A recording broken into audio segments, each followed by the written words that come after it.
Mukhang merong malaking trade na hinaharang ngayon dito sa PBA.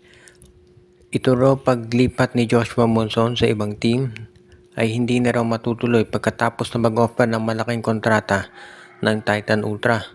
Ang balita kasi ito raw Barangay Ginebra, Blackwater at ito raw Converge Fiber Excess ay lahat interesado sanang makuha itong si Monson. Pero ito raw ay hinarang nitong Titan Ultra ngayong meron na silang bagong financial backer. At ito nga ay itong SGA, Strong Group Athletics. At ito raw Strong Group Athletics, mukhang walang balak pakawalan itong si Joshua Monson. So mukhang sarado na raw yung pintuan para dyan sa ganyang klaseng trade. Patagal lang nauugnay ang pangalan ni Monson dito dahil di umano hindi na kayang bayaran ng Titan Ultra yung salary na hinihiling nitong si Monson. At ngayon daw ay dahil nandiyan ang SGA, can afford na itong Titan Ultra at hindi na nila pakakawalan. So for now, mukhang ito raw kagustuhan ng Ginebra, TNT, Converge at Blackwater na makuha ang nasabing player ay malabo na raw matuloy. So mukhang ganyan ang mangyayari. So hindi natin naasahan na pakakawalan to si Monson, pero ganun pa man, base dun sa sinasabi ng insider, yun daw mga ibang players ng Titan Ultra ngayon ay lahat nasa trading block. Kung sino raw yung maganda ang nilalaro, yun ang mananatili doon sa team. So inaasahan daw na next conference o next season ay magiging mas matindi na ang lineup nitong Titan Ultra at talagang ipapakita na raw nila doon na sila ay isang seryosong team na talagang ready na mag-compete dito sa PBA para manalo ng kampeonato. At iyan ngayon, yung iniintay ng marami talagang mangyari.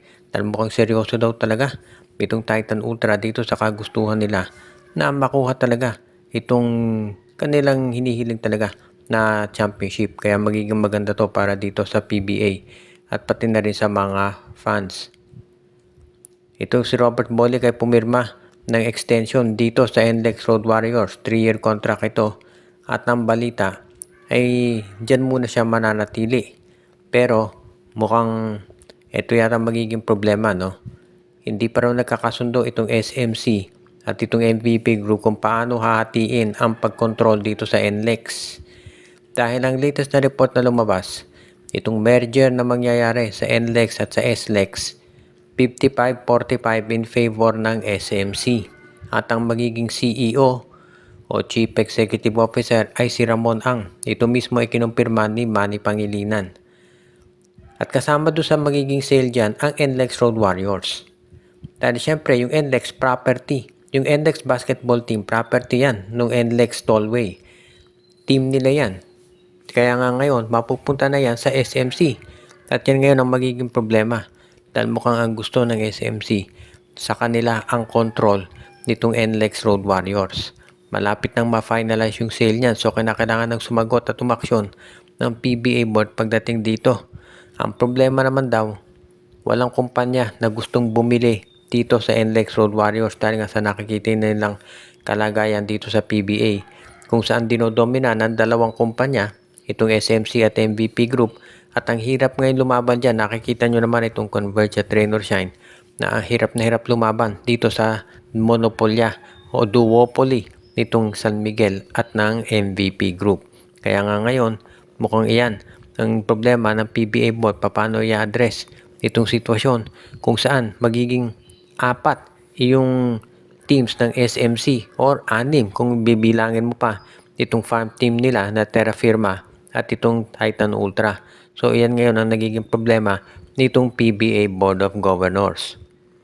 Ang susunod nating maibabalita, ang Barangay Ginebra daw ay pumipili na ng bagong import na gagamitin nila dito sa Governor's Cup. At medyo lumalalim yung misteryo dito kay Justin Brownlee, no? Kung ano nga bang naging sitwasyon dito. Pero sa ngayon, mukhang ang priority ng Barangay Ginebra makakuha na ng isang import na talagang magagamit nila dito sa Governor's Cup.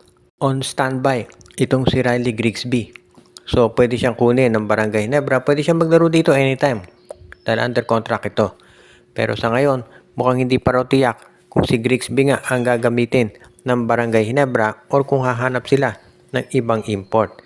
Kasi depende rin yan kung ano maiisip at kung ano sa tingin ni Coach Tim Cone ang pupwede at nababagay para dito sa Barangay Ginebra. Sa ngayon kasi, Mukhang ang gusto raw ng Barangay Ginebra ay titignan nila muna kung si Justin Brownlee magiging fit para bumalik sa Oktubre. Pero kung hindi talaga kaya, ay i-consider nila to si Grigsby muna. Pero dahil nga 2-4 yung record ng Ginebra kasama si Grigsby, baka palitan din to. Marami naman diyang ibang available katulad nila Miles Powell, si Lance Stephenson at itong si KJ McDaniels, mga po pwedeng kuning import yan ng Barangay Ginebra. Kaya sa tingin ko hindi naman mawawala ng options itong Gene Kings. Ang magiging problema dito hindi naman yung talent ng import. Ang problema dyan yung chemistry dahil sa sobrang sanay na ang Barangay Ginebra na si Justin Brownlee yung kanilang import. Yun nga ang nagiging advantage nila dito sa ibang mga teams dahil hindi na sila problema sa chemistry. Dahil kabisado na ni Brownlee yung laro ng Barangay Ginebra. Ang problema nga niyan, kung hindi makapaglalaro si Brownlee, paano ang mangyayari ngayon dito sa Gene Kings? Kaya ito ngayon yung sitwasyon dito sa Ginebra at sigurado tayo na kailangan pag-aralan itong mabuti ni Al Francis Chua at ng management. Sa panig naman itong San Miguel Beermen ay hindi pa raw sila tapos dito sa pagsusubok na ma-acquire ang guard na si Felix Lemeti mula sa Rain or Shine Elasto Painters.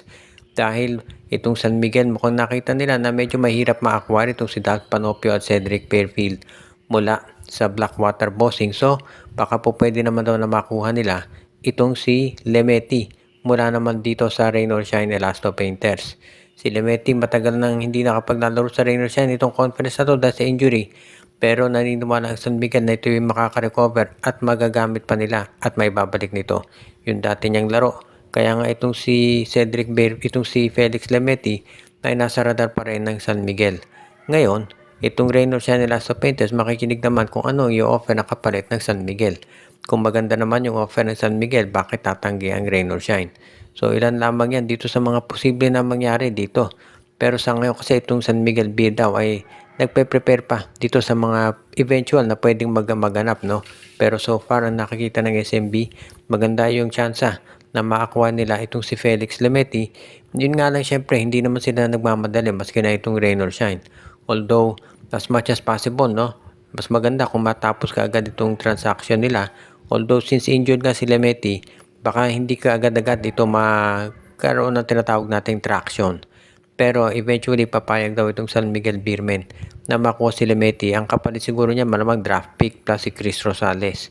Siguro naman kung ganyan yung offer ng San Miguel, papayag na itong si Coach Yeng Giao, lalo na. At gaya nga nung nabanggit natin, injured naman itong si Felix Lemeti. Kaya sigurado na magiging okay naman ito para dito sa panig ng Elasto Painters na palagi naman naghahanap ng mga draft picks na maisasama dito sa kanilang roster para maging mas maganda ang laban nila sa PBA.